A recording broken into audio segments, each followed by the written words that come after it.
खर्चा नॉर्मल है, बट पुर्तगाल में खर्चा कितना नॉर्मल है। तो आइए आज बात करते हैं पुर्तगाल में एक महीने में कितना एक्सपेंस आ जाता है अपने एक एशियन बंदे का।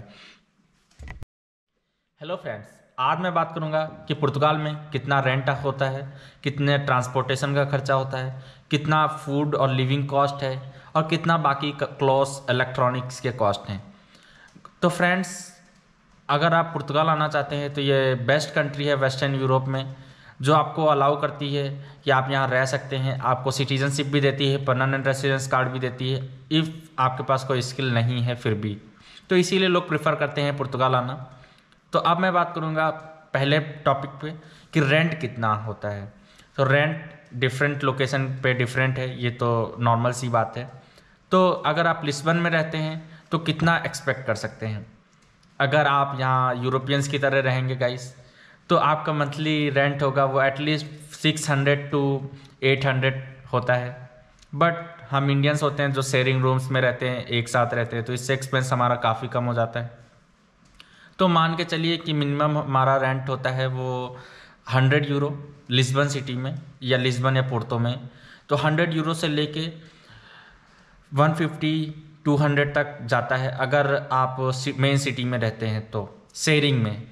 और अगर आप छोटे से सिटीज़ में रहते हैं, टाउन में रहते हैं, तो फिर आपका रेंट बहुत कम हो जाता है। जैसे जिस टाउन में मैं रहता हूँ ये काफ़ी अच्छा टाउन है, तो यहाँ पे पर पर्सन 75-100 के बीच में होता है। और अगर आप सिंगल रूम लेंगे तो 200 तक हो जाता है गाइस। तो रेंट हर जगह का डिफरेंट है। मेन सिटीज़ में थोड़ा सा ज़्यादा है और छोटी सिटीज़ में बहुत ही अच्छा रेंट है। अब सेकंड पॉइंट, फूड। तो food guys almost every city में सेम ही रेट है। तो अगर आप यहाँ पे 2 टाइम का खाना खाते हैं प्रॉपर तरीके से, तो आप एक्सपेक्ट कर सकते हैं कि मंथ का जो आपका एक्सपेंस आएगा वो 100 से 120-130 तक। और इसके अलावा जो आप बाहर से खाते हैं वो आपका पर्सनल है, तो वो सब मिला के मैक्सिमम 200 आता है गाइस। तो फर्स्ट रेंट हो गया, अगर आप शेयरिंग में रह रहे हैं तो 100 यूरो प्लस 250 यूरो जो फूड का एक्सपेंसेस। अब बात करते हैं यहाँ पे जो आप अपने खर्चे करते हैं लाइफ स्टाइल में और क्लोथ्स में। तो फ्रेंड्स, यहाँ क्लोथ्स महंगे होते हैं, बट जो हम ग्रुप में काफ़ी चीज़ें करते हैं गाइस, हम घूमने भी जाते हैं, कपड़े भी खरीदते हैं, तो उसका मान के चलिए अगर नॉर्मल तरीके से चीज़ें कर रहे हैं तो 200 यूरो खर्च हो जाता है। बट ये डिपेंड करता है पर्सन टू पर्सन। कुछ लोग 100 यूरो भी खर्च करते हैं पर मंथ एक्स्ट्रा, और कुछ 200 तक करते हैं। अब मेन कॉस्ट आती है काफ़ी चीज़ों में ट्रांसपोर्टेशन।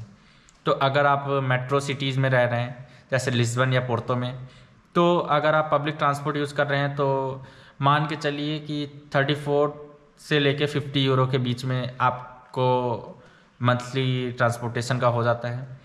और अगर आप इस छोटे से टाउन्स में रह रहे हैं गाइज, तो मोस्टली पीपल वॉक करते हैं और पहुंच जाते हैं अपने, या तो बाइसिकल ले लेते हैं।